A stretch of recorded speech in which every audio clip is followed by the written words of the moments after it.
मामा, आज मेरे लिए न्यू ड्रेस खरीदो ना। पाड़ा अभी ये मैंने लिया था ना, अभी अगले महीने ले लेंगे। नमस्ते बहन जी। नमस्ते भैया। संतरे दे दूं? दे दीजिए 2 किलो।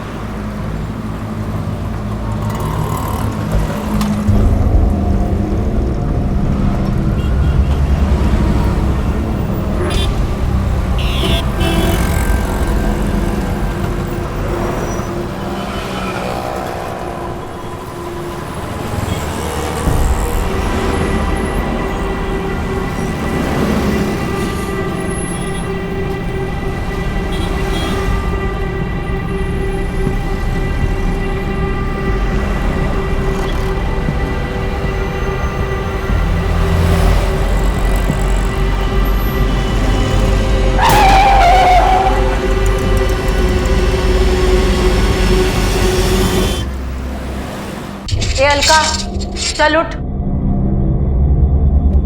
तेरे को बोल रही हूँ, चल बाहर आजा, तेरी जमानत हो गई है। चल उठ।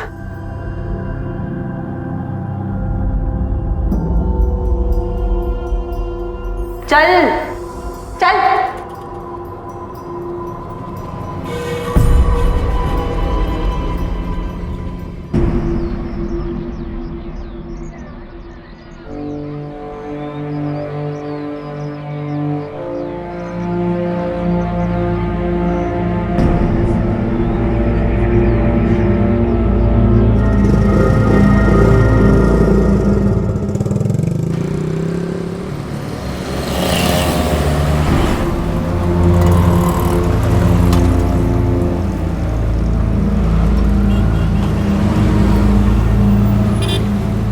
क्रिश, चलो शायद।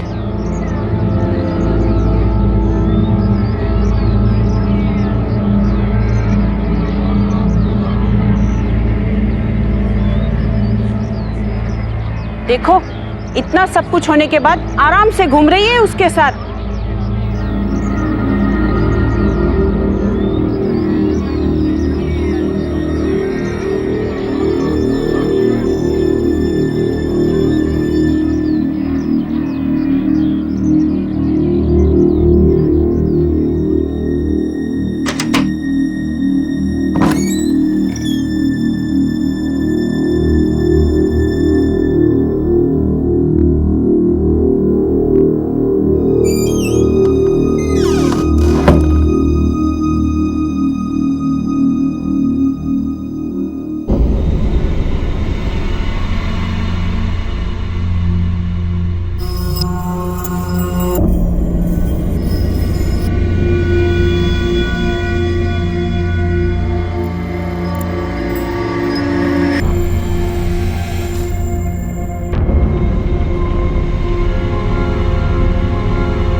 अलका, संभालो अपने आप को।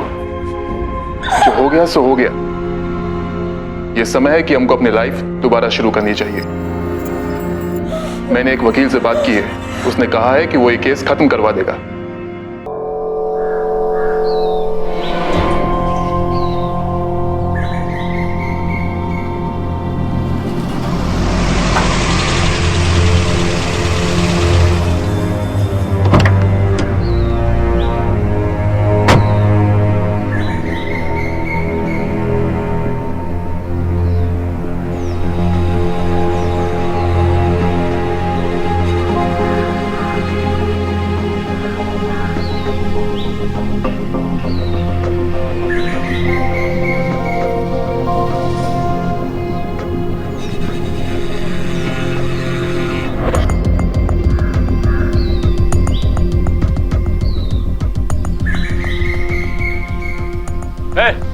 क्या नाटक लगा रखा है? निकलो यहाँ से, निकलो। हटाओ इसको। मैंने कहा ना, मैं यहाँ से कहीं नहीं जाऊंगी। हटाओ। फट से निकल जा, वरना बहुत ठुकाई होगी तेरी। चल। अरे कैसे नहीं जाएगी? नहीं जाऊंगी मैं यहाँ से। कैसे नहीं जाएगी? छोड़।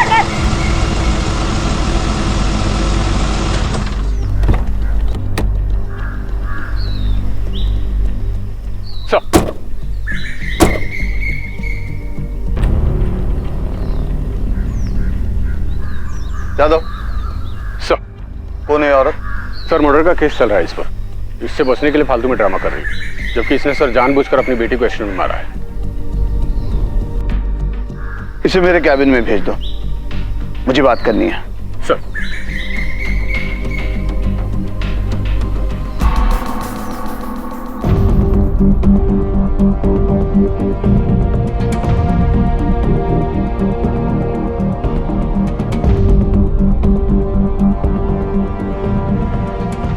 सर, सब इंस्पेक्टर जाधव ने मुझ पर हत्या का झूठा आरोप लगाया है। सर, अब आप ही कुछ कीजिए। शिव, सर।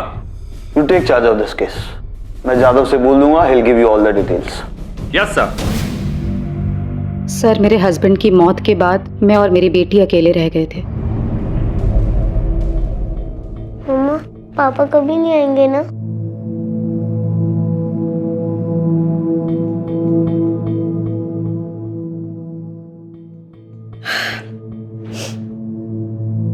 पापा नहीं आएंगे तो क्या हुआ?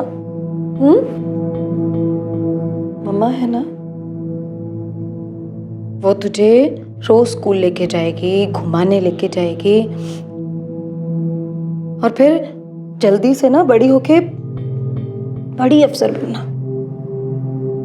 मम्मा को शॉपिंग पे लेके जाएगी ना फिर।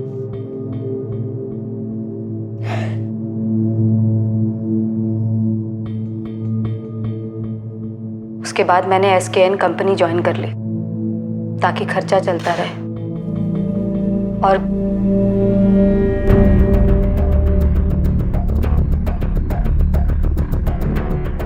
ड्यूटी पे जाते वक्त मैं अपनी बेटी को स्कूल छोड़ते हुए जाती थी। सर मंगल नगर में 2 ग्रुप में लफड़ा हो गया, 1-2 को चाकू भी लगा है। सर अभी प्लीज आप मेरे साथ चलिए।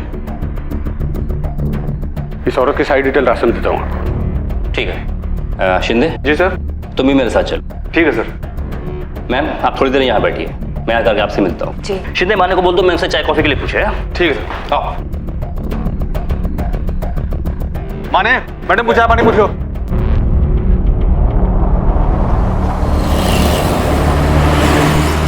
जाधव एक बात बताओ, तुमने इस औरत के खिलाफ केस क्यों बनाया?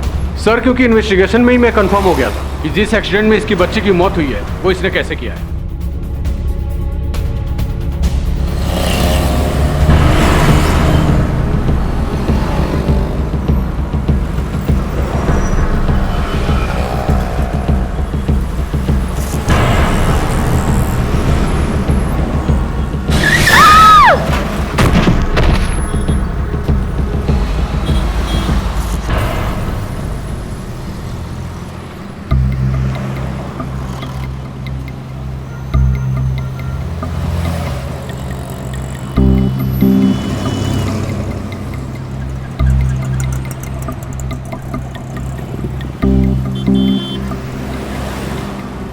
रितिका, रितिका, मारा, मारा, उठ, रितिका, उठ, रितिका, रितिका, मारा, मारा, उठ।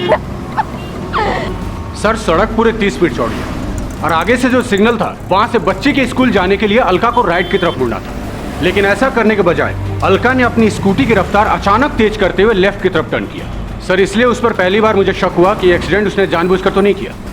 लेकिन जाधव कोई माँ अपनी बेटी की जान क्यों लेना चाहेगी? एग्जैक्टली सर, यही सवाल मेरे दिमाग में आया था। इसके लिए सर मैंने उसके पड़ोसियों से पूछताछ भी की। सर जानते हैं क्या मालूम हुआ? अरे काई की माँ साहेब, सौतेली बेटी थी उसकी। सौतेली?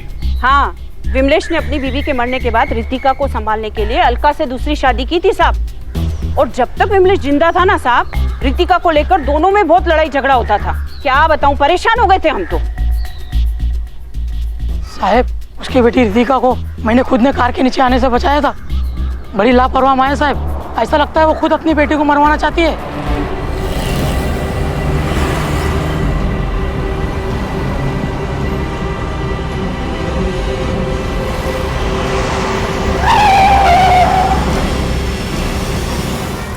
सर उसकी एक पड़ोसन बता रही थी कि 1 साल पहले उसकी पति की मौत हो गई थी। कुछ टाइम तक तो ये औरत ठीक रही, लेकिन कुछ महीने पहले से ऋषम नाम का एक जवान लौंडा उसकी लाइफ में आ गया है। उसी के साथ चक्कर चल रहा है सर, काफी उठना बैठना है उसके साथ।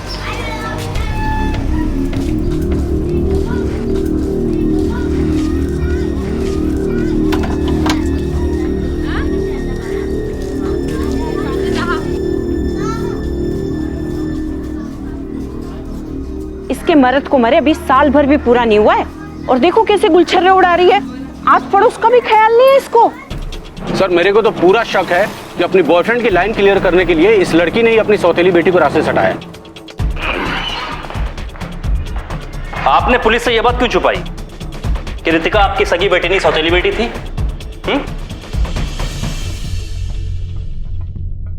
क्यों? सर इस बात का इस केस से क्या संबंध है? क्योंकि आपका अपने हस्बैंड के साथ रितिका को लेकर के रोज झगड़ा होता था।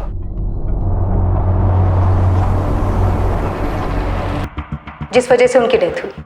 और उसके बाद ऋषभ का आपके घर आना जाना बहुत हो गया, नहीं? हाँ, ऋषभ का आना जाना है मेरे घर पर। और फिर घर का दरवाजा तुरंत बंद कर लेते थे, क्यों? हाँ सही है, मैं ही बुलाती थी उसे। भाई है मेरा, राखी बांधी है मैंने उसे। रितिका चल बेटा जल्दी से बुक निकाल, ऋषभ आ रहा है तुझे पढ़ाने। मम्मा मुझे नहीं पढ़ना है, मुझे उनके साथ घूमने जाना है। रितिका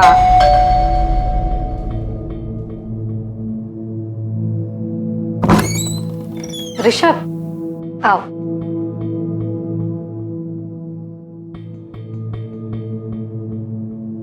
ऋषभ अच्छा किया कि तुम आ।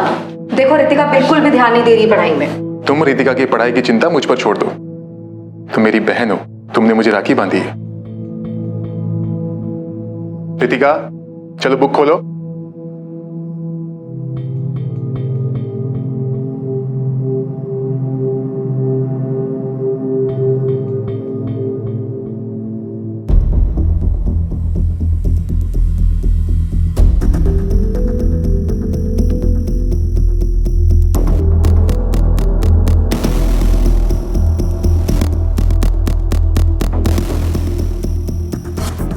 एक्सीडेंट वाली जगह पर सिग्नल के बाद आपकी बेटी का स्कूल सड़क के राइट हैंड साइड में है, फिर आप अचानक लेफ्ट हैंड साइड में क्यों मुड़ी थी? क्यों मैडम, याद नहीं आ रहा या फिर सवाल समझ में नहीं आया?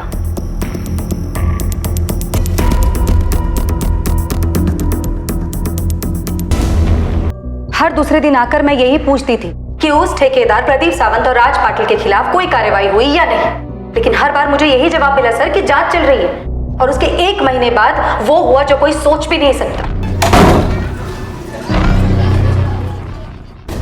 ले जा इसको। तुम लोग क्या कर रहे हो? हाँ? क्यों पकड़ के रखा है मुझे? क्या किया मैंने? क्या कसूर है मेरा? कोई बताएगा मुझे? ओ मैडम, जांच चेकिंग नहीं, तुमने एक्सीडेंट जानबूझकर किया है, इसके लिए लेके जा रहे हैं। क्या बकवास कर रहे हैं साहब? मैं ऐसा क्यों करूंगी? अपनी बेटी को क्यों मारूंगी मैं? मैडम, सड़क का एक तरफ का चौड़ाई 30 फीट है और वो गड्ढा सिर्फ 3 फीट चौड़ा और 2 इंच गहरा है। तेरे को छोटा सा गड्ढा दिखा और बाकी का 27 फीट सड़क नहीं दिखा। तू साइड से जा सकती थी ना, लेकिन तेरे को ऐसा करना ही नहीं था। तूने जानबूझकर अपनी स्कूटी गड्ढे में डाली ताकि तू अपनी सौतेली बेटी से छुटकारा पाकर अपने उस बॉयफ्रेंड ऋषभ के साथ शादी बना सके। चक्कर चल रहा है तेरा? ले जा इसको गाड़ी में डाल। साहब मेरी बात सुनो साहब, ये सच नहीं है साहब, मुझे छोड़ो साहब। साहब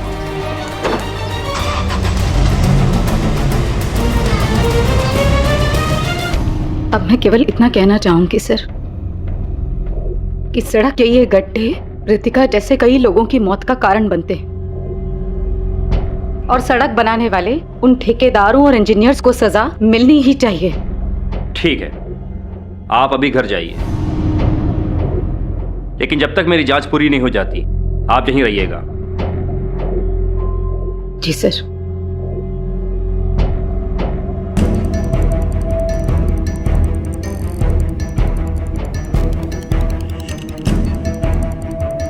सर, मुझे तो अब इन दोनों की बातें सही लग रही हैं। ये तो जांच होने के बाद ही पता चलेगा कि कौन झूठ बोल रहा है। देखते हैं।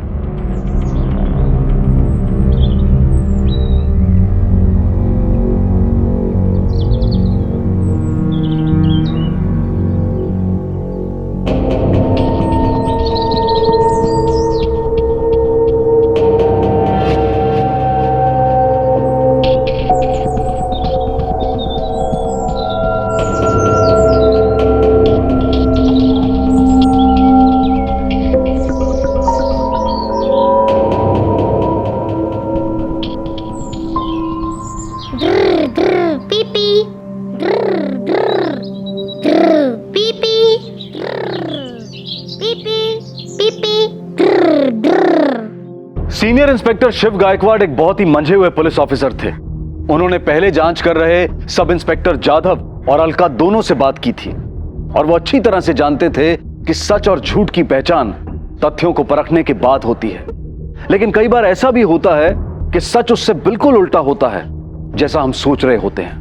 लेकिन साथ ही यह भी एक बहुत बड़ा सच है कि हमारे देश का कानून भावनाओं पर नहीं बल्कि परखे गए सबूतों पर यकीन करता है। इसलिए सीनियर इंस्पेक्टर गायकवाड़ को अब अपराधी के खिलाफ सबूत भी इकट्ठे करने थे और इसी बात को ध्यान में रखते हुए उन्होंने इस केस की दोबारा से जांच शुरू की।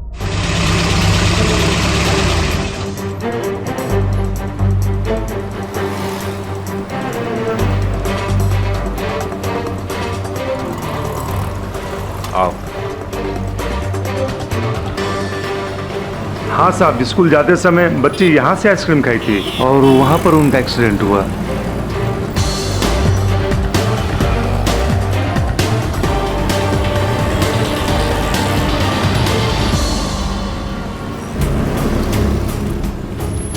शिंदे, अलका जी की जो स्कूटी थाने में रखी है ना, उसे अर्ली मॉर्निंग लेकर के यहाँ जाना।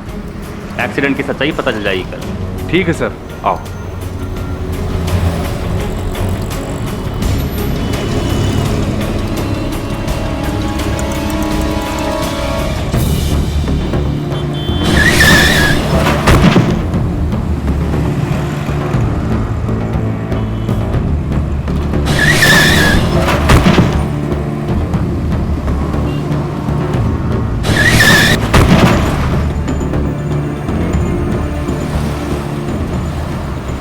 शिंदे जी सर।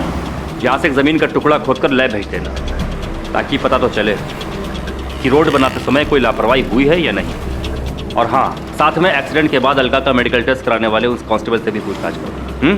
ठीक है सर।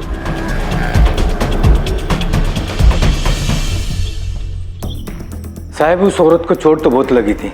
चूंकि डेथ का केस था इसलिए मैंने उनकी मेडिकल रिपोर्ट बनवा ली है। ये देख लीजिए। ठीक है पटेल, तुम जाओ। Thank you sir.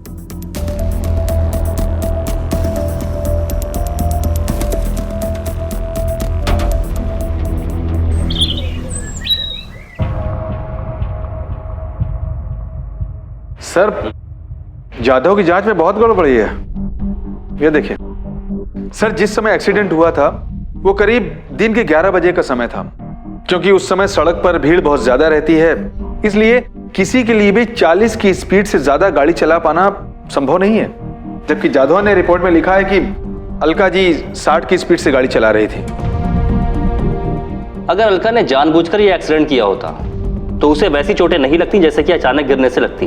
और सर, अलका के मेडिकल रिपोर्ट की भी अनदेखी की गई है, जो ये साबित करता है कि एक्सीडेंट में अलका को भी बहुत ज्यादा चोटें आई थी। शिंदे, जाधव से कहो कि मुझे इस केस के बारे में दोबारा बात करनी है। जी सर।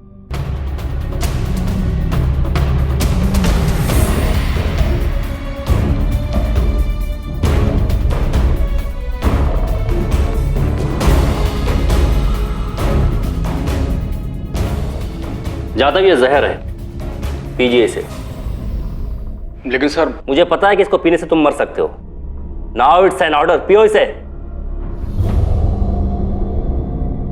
जाधव, अगर अनजाने में मैंने तुम्हें यह जहर दिया होता तो ये एक एक्सीडेंट होता, जबकि मुझे पता है कि यह जहर है, उसको पीने से तुम मर सकते हो, फिर भी मैं तुम्हें दे रहा हूं, तो ये एक हत्या हुई।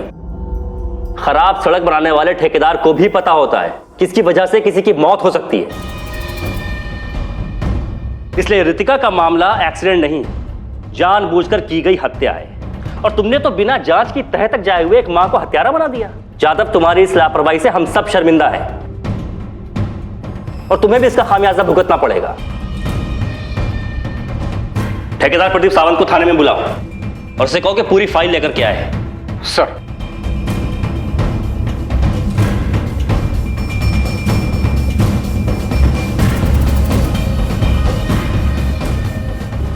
सर, पता चला कि इनका एक फ्लैट अंधेरी में भी है, 2 भाई खल्ला में भी हैं।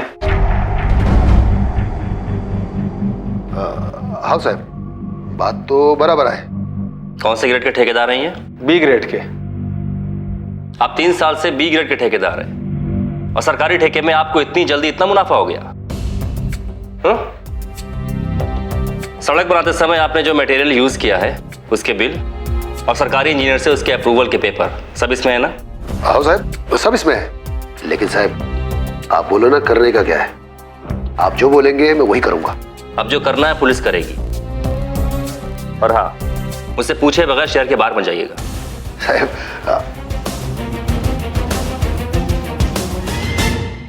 सड़क में बने हुए गड्ढे सिस्टम में पड़ चुके गड्ढों की गवाही हैं। ये कहना बहुत मुश्किल है कि सिस्टम में गड्ढे हैं या गड्ढों में सिस्टम। लेकिन जो भी हो, एक बात बिल्कुल साफ है कि इन गड्ढों की वजह से अब तक हजारों लोगों की जान जा चुकी है। मिनिस्ट्री ऑफ रोड ट्रांसपोर्ट की एक रिपोर्ट के अनुसार हमारे देश में पिछले ही साल लगभग 4.5 लाख सड़क दुर्घटनाएं हुई और जिनमें तकरीबन 1,41,000 लोग मारे गए। और इनमें से 11,000 से ज्यादा दुर्घटनाएं सिर्फ सड़क पर बने गड्ढों की वजह से हुई, जिनमें 3,000 लोग मारे गए। और ये सब हमारी और आपकी बदकिस्मती नहीं है कि देश भर में हर दिन हर घंटे लगभग 16 लोग, यानी कि तकरीबन हर चौथे मिनट में हमारे किसी अपने की हत्या कर दी जाती है। दोषी कौन है? सड़क पर बना हुआ गड्ढा, या सड़क बनाते समय लापरवाही बरतने वाले ठेकेदार, या जांच करने वाले सरकारी अधिकारी, या फिर खुद अलका, जिसे सड़क पर बने गड्ढे से बचकर चलना चाहिए था? वजह जो भी हो, लेकिन हर साल गड्ढों की वजह से होने वाली मौत की लिस्ट में 5 साल की मासूम रितिका का नाम भी जुड़ गया। लेकिन अब देखना यह था कि जो लोग इसके लिए जिम्मेदार थे, क्या उन्हें अपनी हरकतों पर जरा भी शर्म थी, या फिर वो कुछ ऐसा करने वाले थे जो आपके और हमारे सड़क पर सुरक्षित चलने और जिंदा रहने के अधिकार पर एक तमाचा था।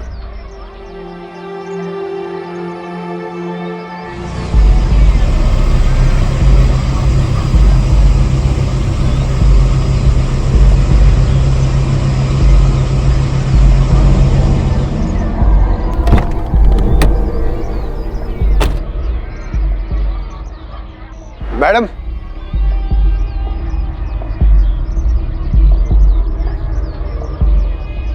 नमस्कार।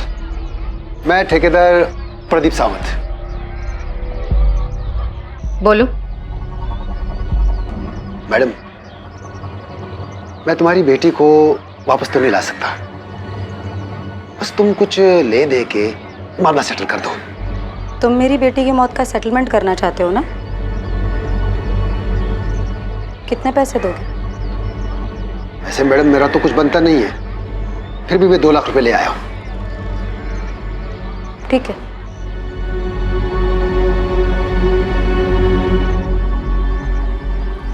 बस तुम ये लिख दो कि तुमको मुझसे कोई शिकायत नहीं है, बाकी मैं संभाल लूंगा। ठीक है, लिख के तो मैं दे दूंगी, लेकिन मेरी भी एक शर्त है।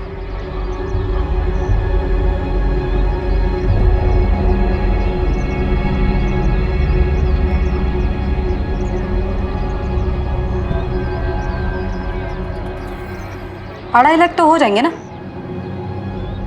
बराबर ना? तो मैं ये सब तुमको दे देती हूँ, बस तुम मेरी बेटी के जान के बदले में ना अपने किसी बच्चे की जान ले लो, मामला सेटल हो जाएगा। ज्यादा होशियारी दिखा रही है ना मेरे सामने? ठीक है, तो कुछ जो मर्जी है करना कर, मेरा कुछ नहीं उखाड़ सकती, समझी? पकड़। चल रे, चल। मिस्टर पाटिल,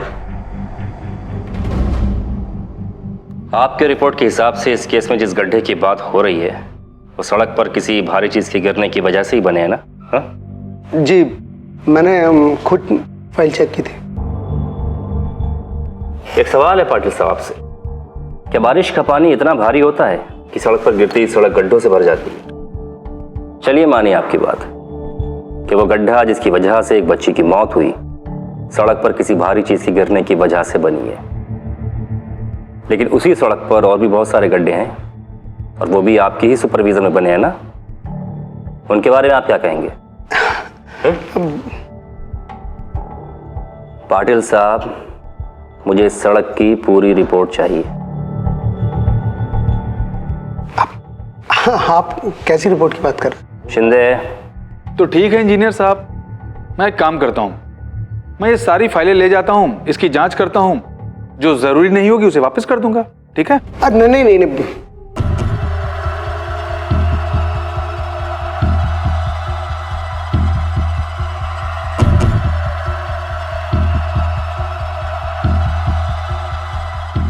इसी में सारे पेपर्स हैं। Thank you. Thank you.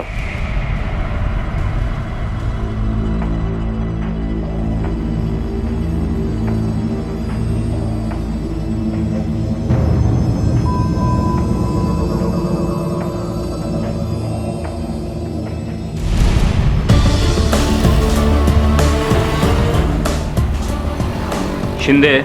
Yes sir. अब तुम्हें पता है ना कि हमें आगे क्या करना है? हाँ सर, अब हमें दोनों की फोन कॉल्स और बैंक के खातों की जांच करनी है, पर उसके लिए वी नीड परमिशंस। उसके लिए मैं एसपी सर से बात करता हूँ, ठीक है? ठीक है सर। जय हिंद सर।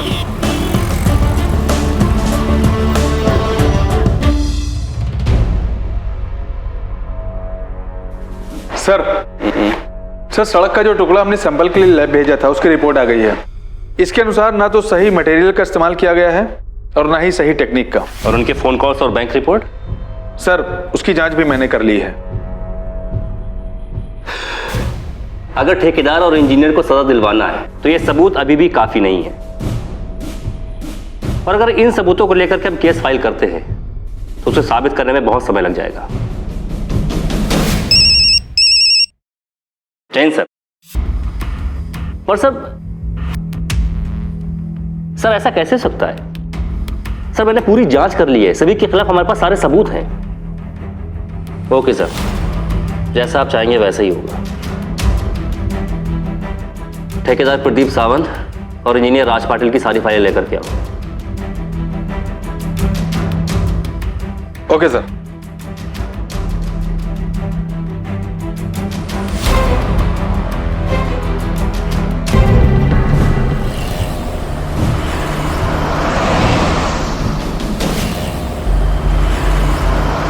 सर इसमें लैब टेस्ट की रिपोर्ट से लेकर के मटेरियल सप्लायर, आप लोग के बैंक स्टेटमेंट्स, फोन कॉल्स, सब रिकॉर्ड मौजूद है। लेकिन सर आप लोगों ने ऊपर से कॉल करा करके मेरी सारी मेहनत पर पानी फिरवा दिया। साहिब, आपको आपकी मेहनत का पूरा फल मिलेगा।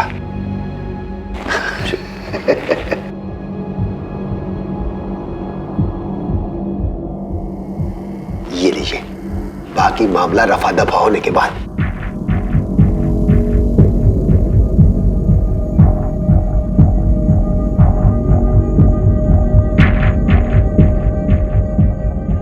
कहाँ तुम लोग, जल्दी करो ना, आओ ना।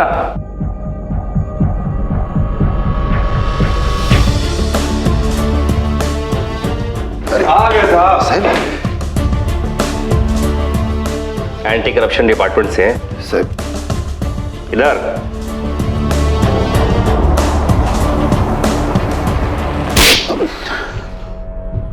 एसीपी कदम साहब के कहने से हमने ये सब किया ताकि तुम लोगों को रंगे हाथ पकड़ सके। लेके चलो इन्हें। चलो आ जाओ। आइए इंजीनियर साहब, आइए। आप अच्छा नहीं कर रहे हैं आप, देखिए। अच्छा,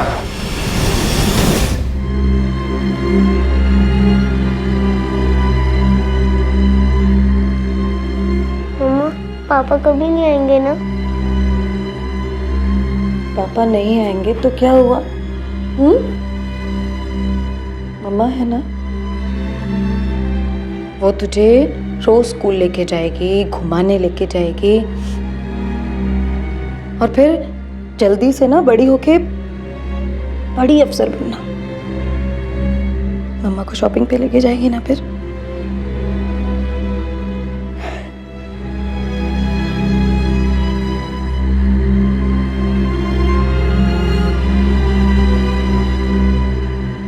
सारी जांच के बाद अलका पर लगे हुए सभी आरोपों को हटा दिया गया, मगर अलका के दिल पर लगे हुए जख्म अभी तक नहीं भरे हैं। वो आज भी हम सबसे सवाल करती है कि क्या मां और बेटी का रिश्ता सिर्फ बेटी को जन्म देने से ही जुड़ता है?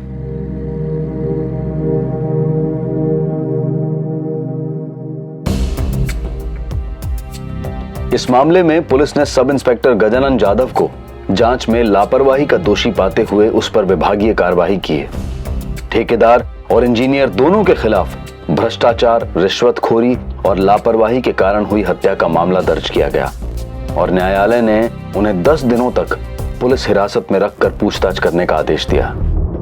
हमारे देश की सरकार हर साल हजारों करोड़ रुपए केवल सड़कें बनाने में खर्च करती है ताकि हम न केवल एक बेहतर जिंदगी जी सकें बल्कि विकास की गति को भी महसूस कर सकें। लेकिन ठेकेदार प्रदीप सावंत और इंजीनियर राज पाटिल जैसे भ्रष्ट और बेईमान लोग अपने निजी स्वार्थों के लिए देश की विकास प्रक्रिया को गड्ढों में डाल देने में कोई शर्म महसूस नहीं करते। हर साल सड़कें बनती हैं और महीने 2 महीने में उनमें गड्ढे पड़ने लगते हैं और हर बारिश का मौसम सड़क को सड़क कम और गड्ढा ज्यादा बना देता है, जो हर पल कहीं किसी अलका से उसकी मासूम बेटी को छीन लेता है। अपने साथ हो रहे इस अन्याय के खिलाफ आवाज उठाएं और इन्हें मजबूर कर दें कि ये चंद रुपयों के लिए हमारी जिंदगी के साथ ना खेलें। ये सच है कि भ्रष्टाचार का गड्ढा काफी गहरा है और इसे भरते भरते काफी समय लग जाएगा, लेकिन इस सब के बीच अच्छी खबर यह है कि हाल ही में सरकार ने सड़कों की गलत डिजाइनिंग और देखभाल की कमी के कारण हुई दुर्घटनाओं के लिए संबंधित लोगों को उत्तरदायी ठहराने की घोषणा की है। हम उम्मीद करते हैं कि इसके बाद ऐसी दुखद घटनाओं में न केवल कमी आएगी बल्कि इसके लिए जिम्मेदार लोगों को सजा भी मिलेगी। इसी विचार के साथ मैं अनूप सोनी आपसे विदा लेता हूं। फिर मुलाकात होगी अगले एपिसोड में और खुलासा करेंगे एक और जुर्म का। तब तक अपना और अपने परिवार का ख्याल रखें और देखते रहें क्राइम पेट्रोल डायल 100। सबक एक को, सीख हम सबको। जय हिंद।